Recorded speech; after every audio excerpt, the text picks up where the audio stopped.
This is the Transformers Studio Series from the game War for Cybertron. We have Deluxe Class Barricade. The figure looks okay, I guess. Honestly, I don't really know what to make of this figure. He's got some amazing sculpts here and there. He's got a fantastic alt mode. The robot mode is a little iffy for me. And I don't really play the game, but I've seen some of my friends play it. I've seen some videos on YouTube, and honestly, I don't remember Barricade looking like this. If I can recall very vaguely, I don't seem to remember Barricade being this bulky and having so much kibble. I thought he was more streamlined. I thought he would look more like, if you remember War for Cybertron, Megatron, the game. He had triangular leg pieces and more streamlined body, none of that backpack. Yeah, I get that compromises were made, but I kind of wish they could have exerted a little bit more effort to put some liberties with this figure, just to make it a little bit more appealing, a little more playable in a robot mode. But anyway, let's get to the details of this figure. Head to toe, the figure stands at about 13.5 centimeters tall, or about 5 1/4 inches tall. For comparisons in robot mode, here he is with Earthrise Deluxe Class Barricade from the Selects Dominus 2-pack. Here he is with the original War for Cybertron Deluxe Class Cliff Jumper. And on the back, we have the Transformers Legacy Evolution Voyager Class Tarn. So he's a pretty decent sized Deluxe Class figure if you include the backpack. Now, if you remember in the old game, Barricade looked something like this. He had these Energon wheels, which is not present here. I wish they could have painted the wheels, or this is one of the rare instances where I kind of wish they could have used clear plastic for the wheels. I mean, I'm not a big fan of clear plastic wheels, but in this case, I think clear plastic would have been the better choice. The feet are probably the ones where I probably like the least. It's two flat duck feet, very flat feet, and if you look at the render right here, it's not even that flat. I mean, there has to be some mass right there, and I understand they had to do that because of engineering. It forms the bumper and all that, but somehow I don't know. I wish they could have put an extra panel just to make the feet not that flat. I mean, that would have cost a little bit more, but it's a Studio Series figure. I mean, I think they owe that much to us. The shins are kind of okay, and like I said, the legs kind of look more like Megatron's legs. So here it's a little too streamlined, and yet at the same time they've put so much kibble on the figure, which is not present here. The wheels on the shoulders are fine, but the wheels on the hips, look at that.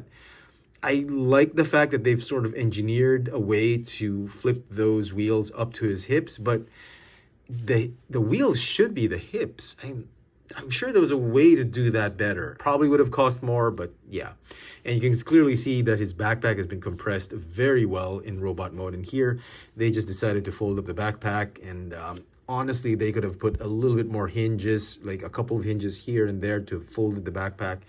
I mean, this is a Studio Series figure and not a mainline or subline or Cybertron or Earthspark line. So I kind of wish they could have done that.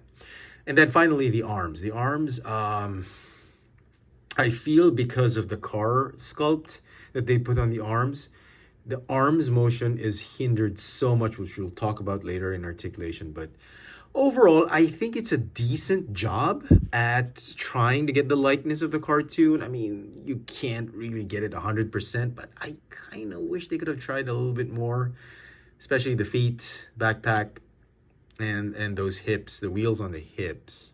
So the figure comes with a blaster, and it's a very cool looking blaster. It is nicely sculpted, done in black plastic. and it plugs in on the back like that to store the weapon. He can't hold it because in the game, Barricade was sort of like, he kind of looked like Trapjaw to me with the replaceable arm. His arm would transform and it would transform into a gun. I mean, I thought it was much bigger than this. I mean, they could have easily made the gun bigger. It should have been this big with lots of extra detail here and there, because the gun doesn't come inside the vehicle. It doesn't fold. It just sits on top of the car, and it sits right here in the back. So there's really no reason why they couldn't have used more plastic to give us a better gun, because it looks puny on his arm right now. Because in the game you could see him like, and also in the game he had a huge broadsword. They could have added that, because like I said, this is a Studio Series figure. They could have given us more of that, but I'm sure some upgrade kit manufacturer is going to do that for us. So you can replace, there's only one way to put the arm back, because it's a semicircle peg. Well, not semicircle, gibbous peg. It has a flat side. You just plug it in one way, and this one doesn't. This other arm doesn't peg off. So there's only one way to put it there. So it's a shame. And like I said, I wish they could have added or put some liberties with this figure. And even though it's not game accurate, they could have easily put a snub peg right there, so you can peg it onto his hands. And you know what? If you peg it on his hands and they gave him a bigger gun, it kind of looks like his hand just transformed into a gun. And I actually would have appreciated this one much better than just the replaceable arm. But you know, they were going for accuracy, so okay. Now, let me just address plastic quality very quickly, because there's really not much to say. Plastic quality on this figure is on point. You can really hear it just by tapping both plastic pieces together. Solid plastic. I mean, I'm speechless. This is how they should do Studio Series figures. Every single Studio Series figure that they are going to produce and release, it should have this kind of plastic moving forward, because this plastic is absolutely incredible. It takes me back to the year 2002, 2008, 2007, back in the glory days of Transformers. That's how good this plastic is, okay? Now, as far as articulation goes, the neck is on a ball joint, a little bit tight on my copy. The shoulders can go up and down a little bit because of transformation, and it's on a ball joint. The arms is a swivel, bicep swivel or an elbow swivel right here, and a hinge right here. But because of the sculpt, there's really not a lot you can do with the arm. There's so many things getting in the way of articulation. The fist is on a ball joint, which I'll show off like there. Right there, it's a ball joint, but there's really not much you can do with it because of all this extra bits. The hips, again, are on ball joint, but they can't go anywhere. Well, except forward, a little bit backward, but not to the sides. That's because of the way the ball has been sculpted on that hip joint. He's got a thigh swivel, and the knees can bend about a little over 45 degrees, almost 90 degrees, but not quite. And then the foot can go up and down, and sadly, no rocker tilt. I would have expected rocker tilts to be the staple now, but what they did was they sculpted the foot so that it's already tilted, so you can put him in a straddle stance. And yeah, and then, like I mentioned earlier, there's so much going on that there's really very little you can do with this figure in terms of pose. Oh, I forgot the waist swivel. Yeah, there's a waist swivel right here. There's really so little you can do in terms of poseability, because all of his bits just get in the way, and quite frankly, that detracts a lot from the playability of this figure. And this is just going to be like a display piece, I think, for most collectors.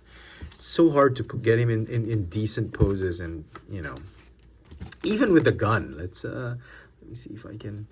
Yeah, even with the gun, you know, you got to plug this thing back here, because there's really no way to. Oh, it doesn't. Oh, does it? I thought you could. Oh man, it doesn't. Is it just me?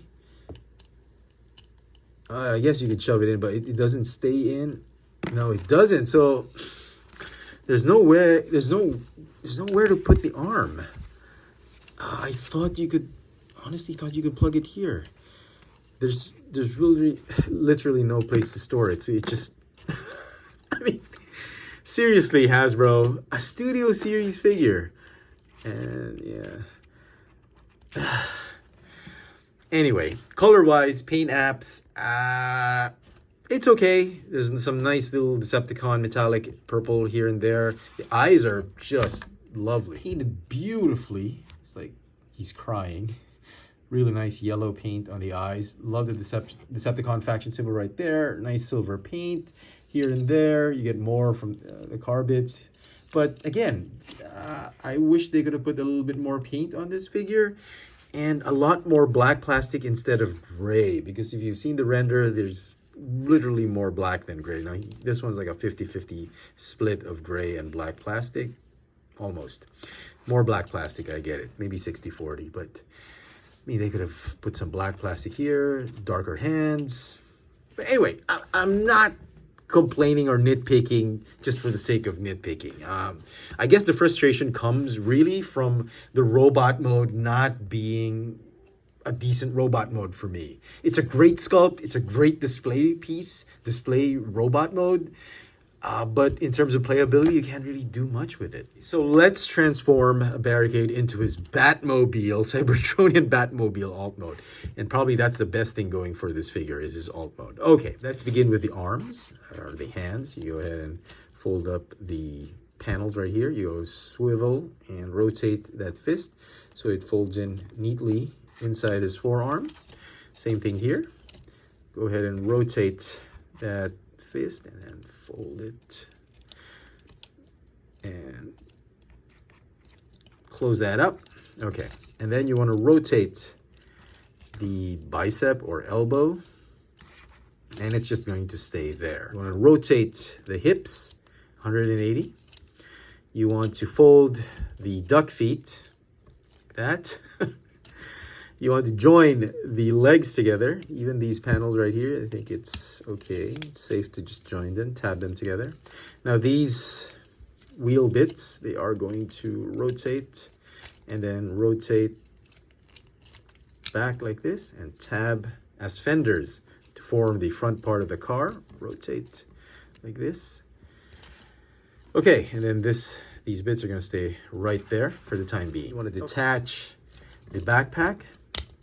I thought this was pretty cool. One of the cool bits of the transformation is the backpack, even if I thought it was lacking because I wish they could have folded it a little bit more. But anyway, it folds up and snaps up like that, and it's just going to stay right there. Now the shoulders, they are going to fold down so that these bits, they can tab onto the thighs, and then the forearms, they are going to just scoot on over and tab onto these fenders.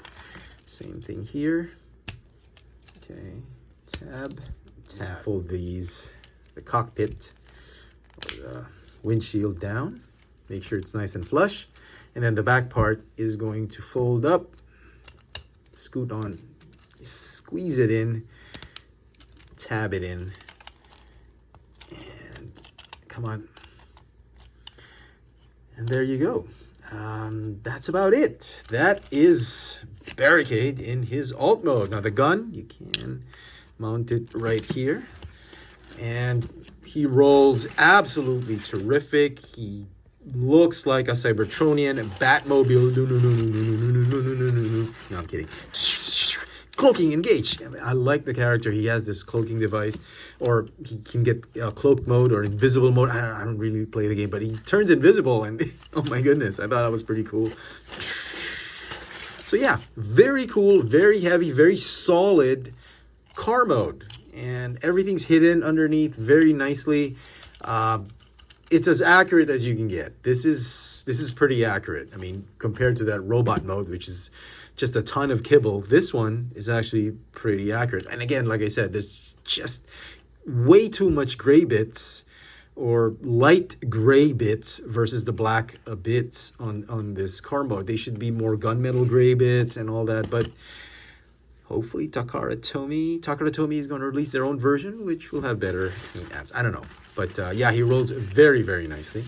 Now, if you want a comparison, here he is with a couple of other Legacy or Generations figures. We have Runabout and Crankcase. So as far as being a deluxe class, he's actually, well, he's pretty hefty. He's pretty big right there, compared to other standard-sized deluxe class figures. Now, incidentally, my favorite part of this alt mode is the rear end. It just has so much Batmobile vibes. I thought they did a very good job with this sculpt. I mean, it's pretty accurate to the game. Just wish they could have painted it a little bit more, even here or here, but I'm sure customizers will do a good job with that. Yeah, fantastic alt mode. And so some final thoughts on the Studio Series War for Cybertron Barricade. It's not entirely a fail, and it's not entirely a super great figure. It's, again, I think it's still a mixed bag for me. I love the alt mode. I love the details they put into this figure, but that robot mode is a little disappointing in a way that I feel it's just a statue, it's just a display piece, and not really as playable as I thought it would be. I think the character is great on the game. I mean, with the limited amount of experience I have with the character, if you love the character and you collect the figures, I think you're gonna like this figure. But for the casual collector, I think this should be a wait for clearance kind of thing, if you ask me. I don't think you should pay full retail price for this figure. It's a little disappointing because when they revealed this figure together with Bumblebee and Optimus Prime, I really had high hopes with this one because I would have expected they've learned their lessons from the previous War for Cybertron and Fall of Cybertron lines, but I don't know. Maybe it's a budget thing. They could have really put a lot of really nice engineering on this figure. A bigger gun, a saber, a sword, a broadsword, maybe some more paint apps. But all in all, I guess it's an okay figure, and I'm going to give it a 7.5 out of 10. Let me know in the comment section what you guys think of this Transformers Studio Series War for Cybertron game, Deluxe Class Barricade. Hit that notification bell so you never miss out on any of my latest video reviews. And if it's your first time here, please subscribe. Thanks for watching.